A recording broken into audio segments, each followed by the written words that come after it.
से रहूं, प्रेम से रहूं, लेकिन कहीं ना कहीं क्रोध काम करता है,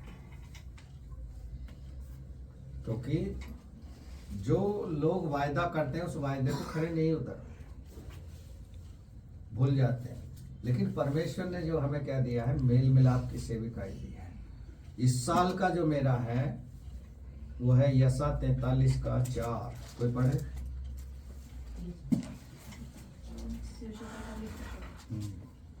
बहुत ही अच्छा पढ़े। मेरी दृष्टि में तू अनमोल और प्रतिष्ठ ठहरा है और मैं तुझसे प्रेम रखता हूँ। इस कारण मैं तेरे बदले मनुष्य को और तेरे प्राण के बदले में राज्य के लोगों को दे दूंगा। परमेश्वर की दृष्टि में हम प्रतिष्ठ और अनमोल हैं। घर के लोग जो है बहुत सारी बातें करते हैं, मेरे से पीछे या रिश्तेदार हैं, कलीसिया के भी करते होंगे, मैं मानता हूँ, क्योंकि लोगों के मन में ऐसा चलता रहता है। परमेश्वर जो है हमें संसार के लोगों की दृष्टि में ऊंचा देखना नहीं चाहता। हम उसकी दृष्टि में क्या है? कभी कभी आपने पढ़ा होगा, लिखा है we are the ambassador of God. परमेश्वर का वचन कहता है कुरिन्थियों की पत्री में, हम जो किसके राजदूत हैं? परमेश्वर के राजदूत। हमारे देश का राजदूत हम नहीं बन पाए। बनना मैं चाहता था डॉक्टर, लेकिन डॉक्टर नहीं बन पाया। परमेश्वर ने आत्मिक डॉक्टर बना दिया। हूँ डॉक्टर ही, लेकिन उस समय संसारिक डॉक्टर होता, सब कुछ होता, रुपया पैसा जो हम चाहते हैं वो करते। लेकिन अब भी परमेश्वर ने सब कुछ दिया है, अभी भी सब कुछ दिया है। भले ही कभी कभी की अलग बात है, कुछ ना रहे, लेकिन परमेश्वर हर कमी को पूरी करता है। भजन संहिता 65 में लिखा है, मैं तुझे उत्तम उत्तम पदार्थों से तृप्त करूंगा।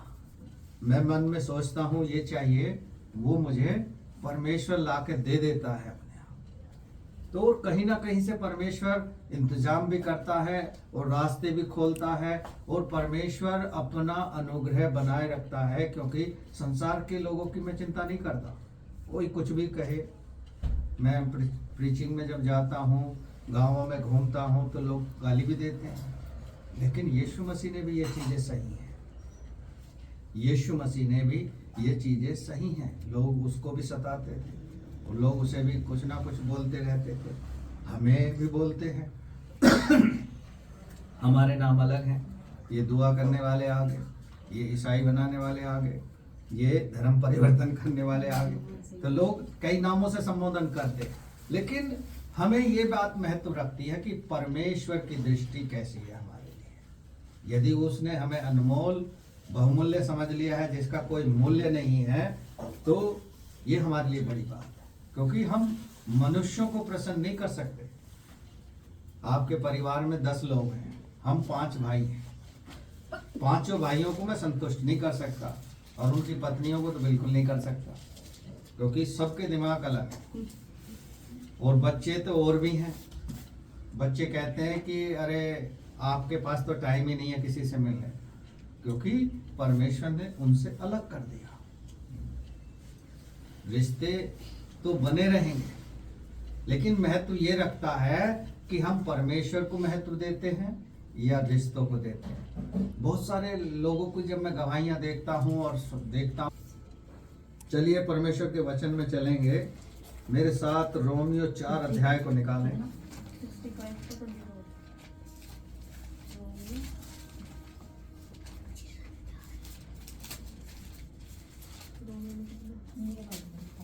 रोमियो 4, हाँ 4 का 18 पढ़ेंगे।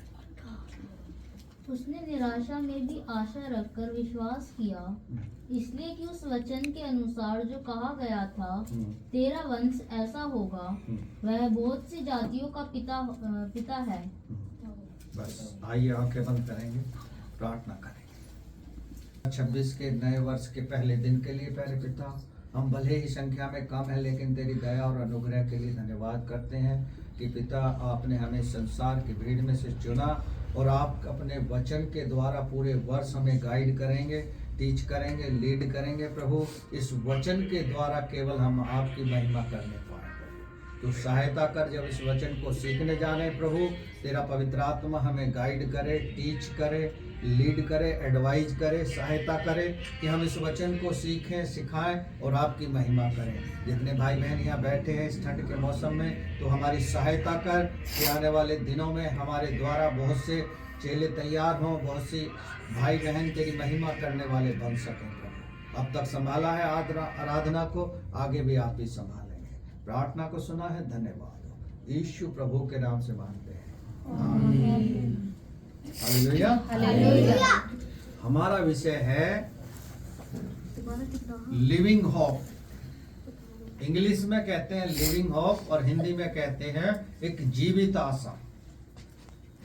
और आशा का मार्ग क्या है?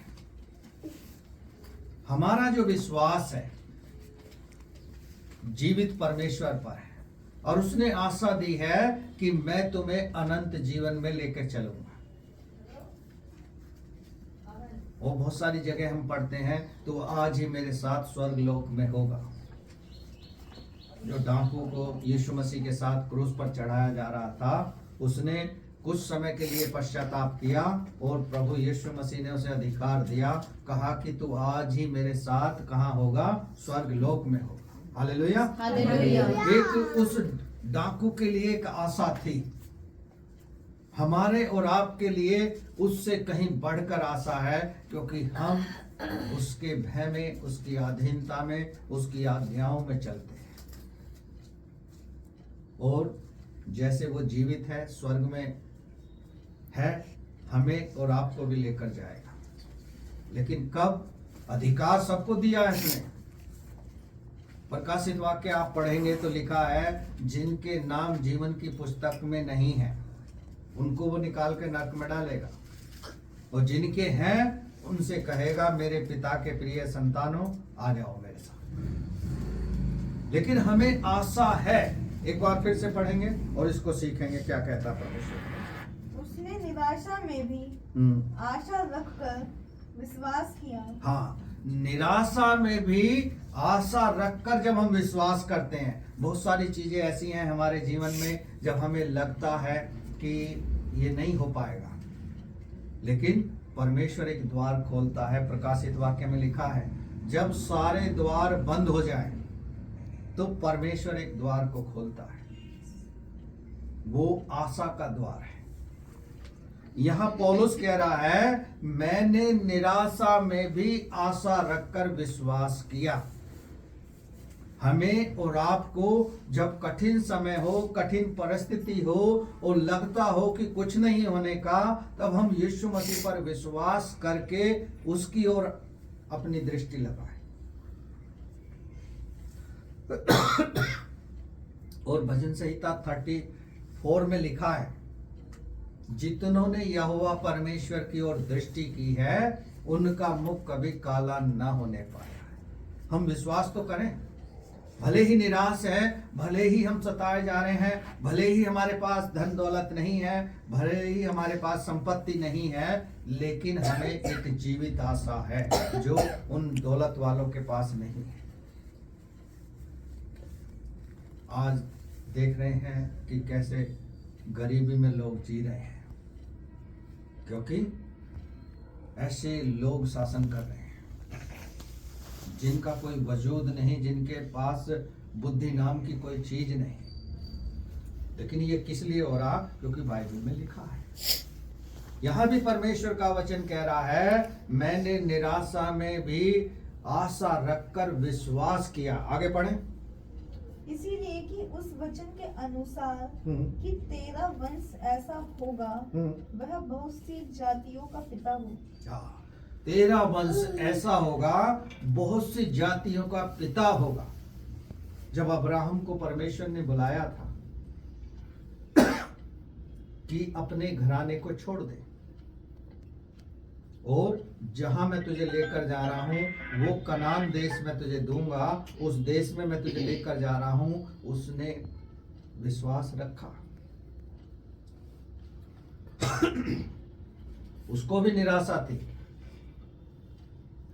उसको भी ऐसा झटका लगा कि मैं अपने परिवार को, अपने माता पिता को, अपने घर के लोगों को कैसे छोड़ दूं। लेकिन जब परमेश्वर आज्ञा दे रहा है तो उसने उसकी उस आज्ञा का पालन किया और उसे कहा, मैं तुझे जातियों का पिता बनाऊंगा। और आज जितने अन्य जाति परमेश्वर में आ रहे हैं वो अब्राहम के पुत्र पुत्री कहलाते हैं, उसके द्वारा ही आशीष पाते हैं, क्योंकि परमेश्वर ने अब्राहम को चुना है अन्य जातियों के लिए आशीष के द्वारा, कि इसके द्वारा लोगों को आशीष मिलेंगी, क्योंकि अब्राहम अन्य जाति से निकल कर आया। आप और हम भी अन्य जातियों से निकल कर आए हैं। मायने ये नहीं रखता कौन सी जाति के। आज फिर से वही युग आ गया है, लोग जाति पूछते हैं, विश्वास जातियों पर करने लगे। लेकिन सबसे पहला संसार का रूल है कि मानवता सबसे पहले है। यदि कोई भूखा है और हम उस भूखे को खाना देने से पहले पूछें कि किस जाति का है, तो ये हमारे लिए सबसे शर्म की बात है, दुर्भाग्य की बात है, क्योंकि भूख किसी का जाति धर्म नहीं पूछती। भूख तो भूख है, लग रही है। अब कहाँ से पूरी होगी? गरीब ये नहीं सोचता कि किसी अपनी जाति के से ही मांगो। हर जाति के मांगने वाले मिलेंगे, लेकिन मसीही समाज के लोगों को कभी मांगते नहीं देखा होगा। Hallelujah, hallelujah. क्योंकि परमेश्वर का वचन कहता है, जैसे वो कहता है कि मैं अपने प्रियों को यूं ही नींद प्रदान करता हूं, वैसे ही वो कहता है कि जवान सिंह को घटी हो सकती है, लेकिन उसके डरवैयों को किसी भली वस्तु की घटी नहीं होगी। आप विश्वास करो या ना करो, लेकिन विश्वास आपको होना चाहिए कि परमेश्वर हमको भूखा उठाएगा जरूर, लेकिन भूखा सोने नहीं देगा। Hallelujah, hallelujah. चाहे आपके पास कुछ ना हो। एक बहुत बड़ी गवाही हम बाइबल में देखते हैं सारपत विधवा की। वहां परमेश्वर का सेवक जाता है और कहता है कि जा अपने घर में जो कुछ है मुझे बना के ला। वो कहती है कि मेरे पास थोड़ा सा आटा और थोड़ा सा तेल है। उसने कहा एक फुल्का बना के ले आ। लेकिन आप यकीन नहीं करोगे, वो महिला के घर लगभग 2-3 महीने रहा और उसके कभी ना वो आटा खत्म हुआ, ना कभी वो तेल खत्म हुआ। Hallelujah, hallelujah. तो परमेश्वर वो बड़ी आशीष हमारे और आपके जीवन में देता है। हमें थोड़े में यदि ईमानदार बन गए तो परमेश्वर हमें ज्यादा में भी बनाएगा, और हमारी इच्छाओं को वो जानता है। ऐसा नहीं है कि वो नहीं जानता, क्योंकि भजन संहिता 139 आप पढ़ोगे, लिखा है मुख में आने वाले विचारों को दूर से पहचान लेता है। Hallelujah, hallelujah. जब वो दूर से पहचान रहा है कि इसे क्या चाहिए, ये क्या मांगने जा रहा है या क्या बोलने जा रहा है, तो परमेश्वर उसे पूरा करता है। Hallelujah, hallelujah. चलिए एक और पद जल्दी से पढ़ेंगे, मेरे साथ निकाल लें। रोमियो में ही आ जाए 5 अध्याय को, उसके 4 और 5 पद को पढ़ें। क्या कहता है? और धीरज से खरा निकला और खरे निकलने से आशा उत्पन्न होती है। हाँ, धीरज से खरा निकलना और खरे निकलने से आशा उत्पन्न होती है। हम अय्यूब के जीवन को देखते हैं कि अय्यूब ने धीरज रखा, परखा गया वो, उसके घर में सब कुछ आपत्ति आ गई, उसके घर के सदस्य चले गए उसको छोड़कर, लेकिन उसने धीरज धरा और उस धीरज का प्रतिफल क्या मिला? उसे परमेश्वर ने कई गुना धनी बना दिया। Hallelujah, hallelujah. हमें अय्यूब के समान बनने की कोशिश करनी चाहिए। वो ईमानदार था, वो खरा था, परमेश्वर का भय मानता था और परमेश्वर के साथ साथ चलता था। आज हम संख्या में कम हैं, लेकिन परमेश्वर का भय मानते हुए जो नहीं आए हैं, जो सब कुछ कहते हैं हाँ मुझे पूरी बाइबल का ज्ञान है।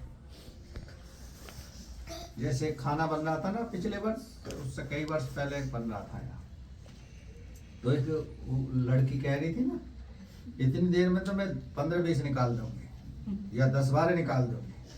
ऐसे को जब भी कान पकड़ के लगा दो कि कर इस काम को, क्योंकि कहना बहुत आसान है, करना बहुत मुश्किल है। क्योंकि जब ऐसी ठंड में रजाई छोड़ के चर्च में नहीं आ सकते, प्रार्थना करने नहीं आ सकते, और परमेश्वर से कैसे मांग सकते हो तुम कि नौकरी दे दे प्रभु? वो देगा, फिर भी दे देगा, क्योंकि वो दयालु है, वो करुणा करने वाला है। चलिए आगे पढ़े इसमें। और आशा से लज्जा नहीं होती, क्योंकि पवित्र आत्मा जो हमें दिया गया है उसके द्वारा परमेश्वर का प्रेम हमारे मन में डाला गया है। हाँ, जब हम आशा रखते हैं तो इसमें हमारे लिए लज्जा की बात नहीं है। जो आत्मा हमें परमेश्वर ने दिया है उसके द्वारा ही हमारे मन में एक दूसरे के लिए प्रेम उत्पन्न होता है, क्योंकि परमेश्वर ने तो ऐसा प्रेम रखा, अपने पुत्र को इस जगत के लिए दे दिया। क्या हम उससे इतना प्रेम नहीं रख सकते कि अपने संसारिक कामों को त्याग कर, छोड़कर परमेश्वर के अधीन हो जाएं, परमेश्वर के भय में आ जाएं? क्योंकि उसका रिवॉर्ड परमेश्वर हमें देगा, एक जीवित आशा हमें देता है। Hallelujah, hallelujah. चलिए एक और पढ़ेंगे जल्दी से। रोमियो में 8 अध्याय निकालने रोमियो का, इसके 19 पद को पढ़ें। क्योंकि सृष्टि की व्यर्थ उत्कंठा बड़ी उत्सुकता पूर्वक परमेश्वर के पुत्रों के प्रकट होने की प्रतीक्षा कर रही है। हाँ, सृष्टि भी आशा भरी दृष्टि से परमेश्वर के पुत्र यीशु के प्रकट होने की आशा रखकर बाट जो रही है। पृथ्वी भी तंग आ गई है कि मेरे ऊपर लोग रहने वाले कितने घिनौने काम कर रहे हैं, हत्या, बलात्कार, तरह तरह के काम हो रहे हैं, और आज भारत देश में ज्यादा हो रहे हैं,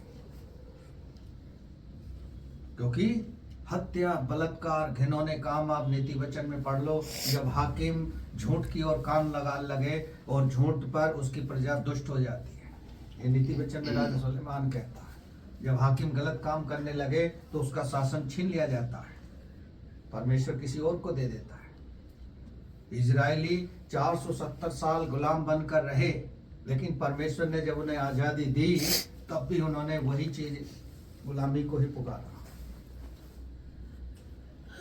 आज परमेश्वर की आशा को दृष्टि जो है, सृष्टि जो है बाट जो रही है कि यीशु मसीह प्रकट हो जाए, ये नष्ट हो जाएगा और सब कुछ नया करेगा, नया आकाश, नई पृथ्वी की रचना करेगा। Hallelujah, hallelujah. इसमें 24 और 25 और पढ़ें। क्योंकि आशा में हमारा उद्धार हुआ है। हाँ, आशा से जो है, जब हम धीरज से आशा रखते हैं परमेश्वर में, तब हमारा उद्धार होना शुरू होता है। तब हमारी कठिनाइयां हमारे जीवन से हटनी शुरू होती हैं, और जिस उद्धार की बात परमेश्वर करता है वो पूर्ण उद्धार हमें मिलना शुरू होता है। हाँ, आगे। परंतु आशा में जो दिखाई देती है आशा नहीं, क्योंकि जो किसी वस्तु को देखता है वह उसकी आशा क्यों करेगा? यदि हम उसकी आशा करते हैं जिसे नहीं देखते, तो धीरज से उत्सुकता पूर्वक उसकी प्रतीक्षा करते हैं। धीरज से उत्सुकता पूर्वक उसकी हम आशा रखते हैं, उसकी बाट जोते हैं। मान लिया थाली में कोई मिठाई रखी है और वो ढकी हुई है, तो हर किसी की इच्छा होगी कि उसको उघाड़ के देखे कि कौन सी मिठाई है, बर्फी है या रसगुल्ला है या रसमलाई है, क्या है। तो परमेश्वर की भी बाट हम वैसे ही जोएं, आशा रख के, धीरज के साथ, क्योंकि परमेश्वर अपने लोगों का उद्धार करने के लिए वायदे करता है।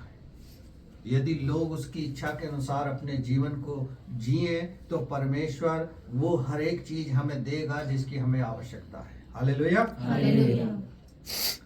हम 2025 में आराधनालय के लिए परमेश्वर से प्रार्थना कर रहे थे, लेकिन परमेश्वर इस 2026 में उस काम को कर रहा है। और आने वाले जब हम 25 दिसंबर में होंगे, तो उसमें परमेश्वर हमें नए भवन में, नए घर में आराधना का मौका देगा। तब हम संख्या में कम नहीं होंगे, बहुत सारे लोग होंगे, क्योंकि फिर हम 24 में रात में भी दुआ करेंगे। क्योंकि बहुत सी चर्चों में रहने के स्थान हैं, जगह हैं, इसलिए वो रात को बुला लेते। अब यहाँ जगह नहीं है लेकिन जब हमारे पास जगह होगी तो आराम से दुआ कर सकते हैं, आराम से रह सकते हैं। परमेश्वर इतना बड़ा देने जा रहा। हालेलुया। हमें आशा रखनी है, निराशा में भी हमें विश्वास करना है कि परमेश्वर हमें दे चुका है, क्योंकि वचन कहता है मांगने से पहले विश्वास कर लो कि हमें मिल गया। जब हम अनदेखी वस्तुओं का निश्चय करेंगे, विश्वास करेंगे, तभी तो परमेश्वर हमें देगा। हर हम देखकर विश्वास कर रहे हैं तो क्या बड़ा काम कर रहे हैं? कोई बड़ा हमारे जीवन में काम नहीं हो रहा। हालेलुया। हालेलुया। चलिए एक और पद पढ़ेंगे जल्दी से मेरे साथ।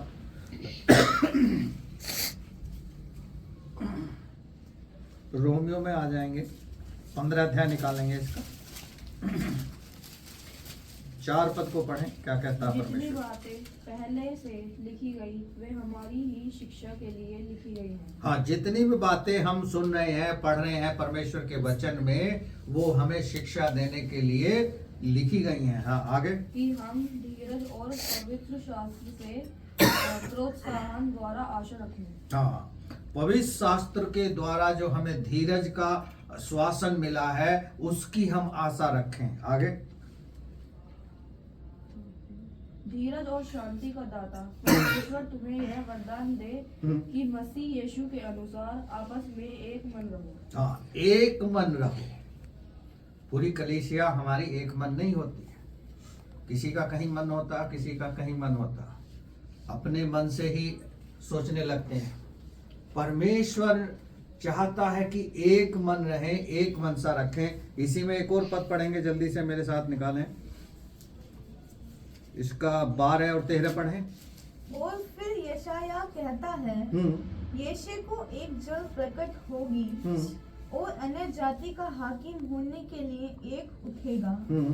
उस पर अन्य जातियां आशा रखेंगी। हाँ, अन्य जातियां आशा रखेंगी। ये यशा नबी ने प्रोफेसी की थी। आज उसी परमेश्वर पर लोग आशा रख रहे हैं और वचन में जैसा लिखा है, एक बड़ी जातियों का समूह परमेश्वर के पास आना शुरू हो जाएगा। धर्म का लोग त्याग कर देंगे। अब वही समय आने वाला है कि धर्म का त्याग होकर लोग परमेश्वर की ओर जातियों के रूप में बढ़ने लगेंगे, क्योंकि परमेश्वर इस संसार के को नाश करने वाला है और नया आकाश, नई पृथ्वी उत्पन्न करेगा। एक जीवित आशा आपके और हमारे लिए है कि हम उसके साथ स्वर्ग के राज्य में प्रवेश करेंगे। हालेलुया। हालेलुया। हाँ, 13 पढ़े।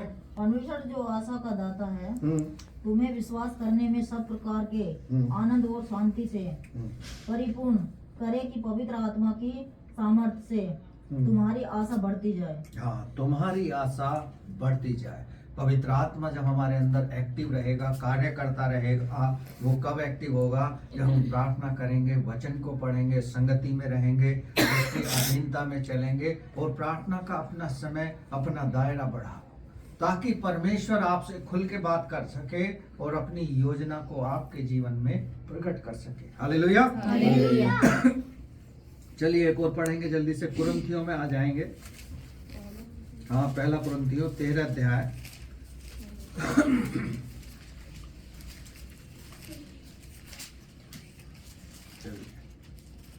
पहला कुरिन्थियों 13 अध्याय, उसके 6 पद को पढ़ें। कुकर्म से आनंदित नहीं होता, परंतु सत्य से आनंदित होता है। परमेश्वर जो है कुकर्म करने वालों से आनंदित नहीं होता। जो सत्य के मार्ग पर चल रहे हैं और परमेश्वर पर जीवित आशा बनाए हुए हैं, उनसे वो प्रसन्न होता है। हालेलुया। हालेलुया। चलिए एक और पढ़ेंगे इसी में, दूसरा कुरिन्थियों में आ जाएंगे, 1 अध्याय, उसके 7 पद को पढ़ें। हमारी आशा और तुम्हारे विषय में दृढ़ है। हमारी आशा तुम्हारे विषय में दृढ़ है। हाँ, आगे। क्योंकि हम जानते हैं कि तुम जैसे हमारे दुखों में वैसे ही शांति में भी सहभागी हो। हाँ, पौलुस ये कह रहा है कि हमारी आशा दृढ़ है। जैसे तुम निराशा में आशा रखकर शांति में सहभागी हुए हो, हमारी शांति में भी सहभागी हो, हमारे जीवन में भी सहभागी हो।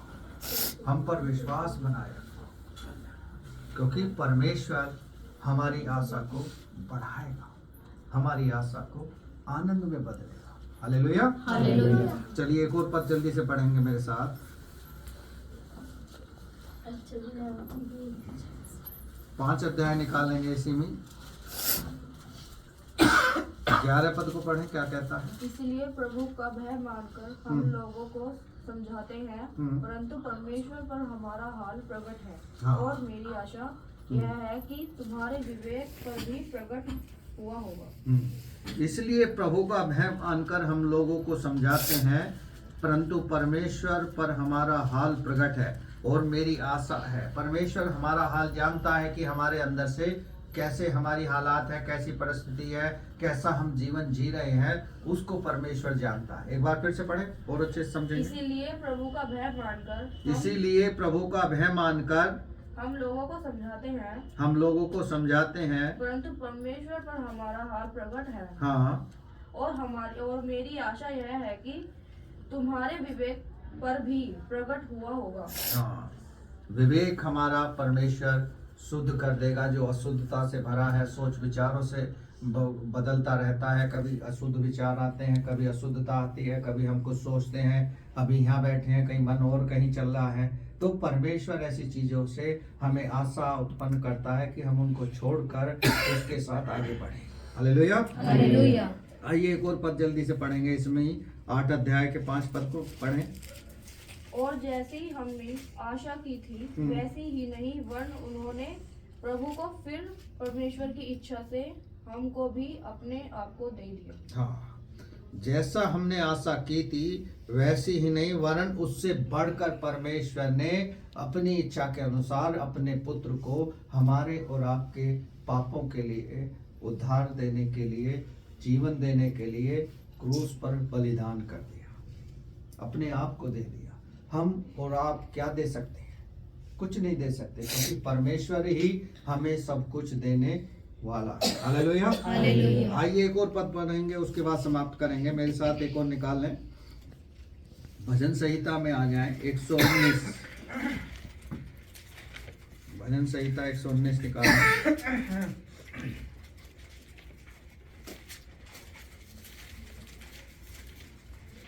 हाँ।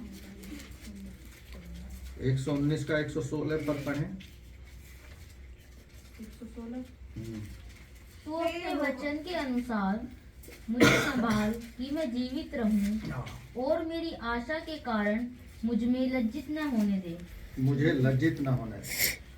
हे यहोवा, अपने वचन के अनुसार मुझे संभाल कि मैं जीवित रहूं और मेरी आशा को न तोड़। यानी जो हमारी जीवित परमेश्वर पर आशा है, उसको परमेश्वर तोड़ना नहीं चाहता, उसको बनाए रखना चाहता है, उसे जोड़ के रखना चाहता है। एक और इसमें पढ़ेंगे 166, इसमें 166 भी पढ़ दें।